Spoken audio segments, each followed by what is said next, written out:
Julian Venonsky. I'm a coxswain on the men's rowing team. So I actually rowed lightweight in high school. Went to Malvern Prep. It's a small program, so the largest boat that we fielded were quads. So I kind of was interested in the sport of rowing, so the only kind of first step I could take was just rowing in our lightweight quad and double, which I was fairly successful in college. And then in 2015, I went to Henley and saw Cal for the first time, rowing in the Temple Challenge Cup. And that kind of put Cal on my radar, and I really wanted to go there, but obviously the program's only heavyweight, and I was 130 pounds at the time, so that wasn't gonna happen. So I kind of pivoted to coxing, and actually the first time I coxed was my freshman year at Cal. So I really wanted to stay with the sport and at the highest level possible. So I started my freshman year pretty new to coxing. Had a great 4 years at Cal. Coxed in their 2V and their varsity for 2 years. Won Henley, won the IRA, the Pac-12, and then just ended up on the national team after I graduated. Especially in the small boats and pairs or straight fours.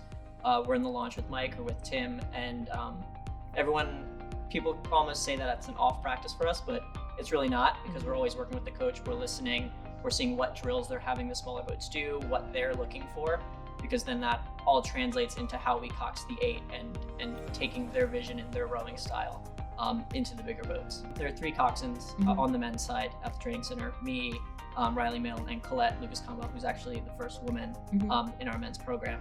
And we work together great on the water, off the water, because I think what we do very well is that, and that goes with the entire team, all the guys, all the rowers as well, that we have all the same goal, and that's not necessarily an individual one, it's representing our country as a whole and the bigger picture. So we're all striving just to make practices run the best way possible, work together to achieve the coach's vision.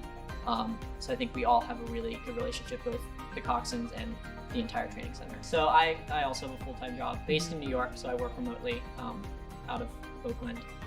I started, once I graduated at Cal, I did move to New York. I started this job, and then when I went to the training center, it was at Princeton at the time. That was a good kind of trial run of working remotely for about half the week, just because New York and Princeton were a quick little train ride away.